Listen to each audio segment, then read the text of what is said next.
आज women's day special कच्च्या कैरीचं पन्ह. माझ्या मम्माने काल कैऱ्या आणल्या होत्या तर त्याचं केलं आहे. आमच्या मम्मींना खूप आवडतं. प्रमाण मी सगळं व्हिडिओमध्ये दिलेलंच आहे, त्याप्रमाणे करायचं. 2 कच्च्या कैऱ्या कुकरमध्ये ताटली ठेवून मोकळ्याच 7-8 शिट्ट्या करून उकडून घेतल्या. थंड झाल्यावर त्याचा गर काढून घेतला. तो गर 1 वाटी गर आला तर आंब्याची चव घेऊन बघायची. जर खूप आंबट असेल तर त्या प्रमाणात साखर घालायची. हा आंबा जर आंबट होता म्हणून 1 वाटी गराला 2 वाट्या साखर घातली आणि चिमूटभर मीठ घातलं.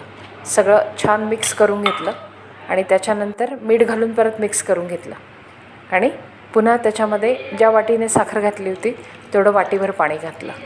कारण पाण्यामुळे काय होतं, साखरही विरघळते आणि त्या गराची कन्सिस्टन्सी पण पातळ होते आणि आपल्याला पन्ह करायला म्हणजे सरबत करायला छान होतं. त्या पद्धतीने करा आणि हे असं पन्ह तुम्ही किती पण दिवस फ्रीजमध्ये स्टोअर करून ठेवतात. नंतर तुम्हाला ग्लासमध्ये जसं गोड हवं तसं त्या पद्धतीने 2-3 चमचे पन्ह टाकायचं, त्याच्यामध्ये थंडगार पाणी टाकायचं आणि मिक्स करून आनंद घ्यायचा. एन्जॉय. मी संपूर्ण कृती व्हिडिओमध्ये दिलेली आहे. Happy mother's day to all my beautiful mums. Thank you. आज वुमन्स डे स्पेशल कच्च्या कैरीचं पन्ह.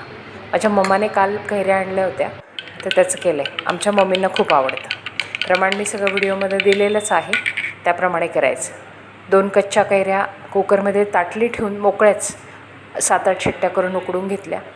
थंड झाल्यावर त्याचा गर काढून घेतला. तो गर 1 वाटी गर आला तर आंब्याची चव घेऊन बघायची. जर खूप आंबट असेल तर त्या प्रमाणात साखर घालायची. हा आंबा जर आंबट होता म्हणून 1 वाटी गराला 2 वाट्या साखर घातली आणि चिमूटभर मीठ घातलं. सगळं छान मिक्स करून